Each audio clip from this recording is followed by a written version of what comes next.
পাঁচ দেশের আলেমদের নিয়ে রাজধানীর সোহরাওয়ার্দী উদ্যানে চলছে আন্তর্জাতিক খতমে নবুয়াত মহাসম্মেলন। শনিবার সকাল থেকে শুরু হওয়া এই ধর্মীয় সমাবেশ চলবে দুপুর পর্যন্ত। এতে ভারত, পাকিস্তান, সৌদি আরব, মিশর সহ 5টি দেশের আলেম ওলামারা যোগ দিয়েছেন। খতমে নবুয়াত সংরক্ষণ কমিটি বাংলাদেশের আয়োজিত এই সম্মেলনে দেশের অন্যতম বড় দুই রাজনৈতিক দল বিএনপি ও জামায়াত ইসলামের পাশাপাশি ইসলামপন্থী দলগুলোর নেতাদেরও সম্মেলনে আমন্ত্রণ জানানো হয়েছে। আগে বিক্ষিপ্তভাবে এই সম্মেলন হলেও এবারই প্রথম আন্তর্জাতিক খতমে নবুয়াত মহাসম্মেলন হচ্ছে। इसलिए आज सब हाथ खड़े कर कर कहें, एक उम्मत एक सदा बोलो ला इलाहा इल्लल्लाह।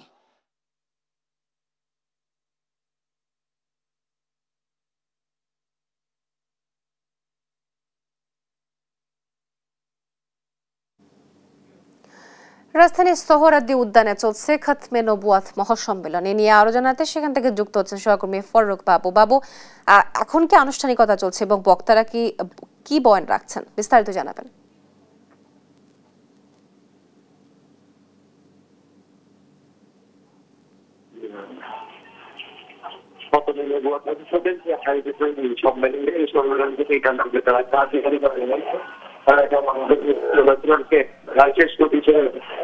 তাদের জিনিস নেই এখান থেকে বাংলাদেশ, ভারত, পাকিস্তান, সৌদি আরব, মিশরের দেশ যারা আলেম ওলামা রয়েছেন এবং বিভিন্ন রাজনৈতিক ইসলামতান্ত্রিক যে রাজনৈতিক সংগঠন সংগঠনের নেতারা তারা একত্রিত হয়েছিল। তারা বাংলাদেশে রাজনীতিদের অমন্ত্রী হিসেবে তারা কাছে কথা বলার জন্য এইখানে তারা অবস্থান জনসমর্থন বাড়ানোর জন্য এবং সেই সাথে আসলে আগামী জাতীয় নির্বাচনকে সামনে রেখে তারা চাচ্ছে যে পরবর্তী সরকার গঠন করবে বা রাজনৈতিক দল সরকার গঠন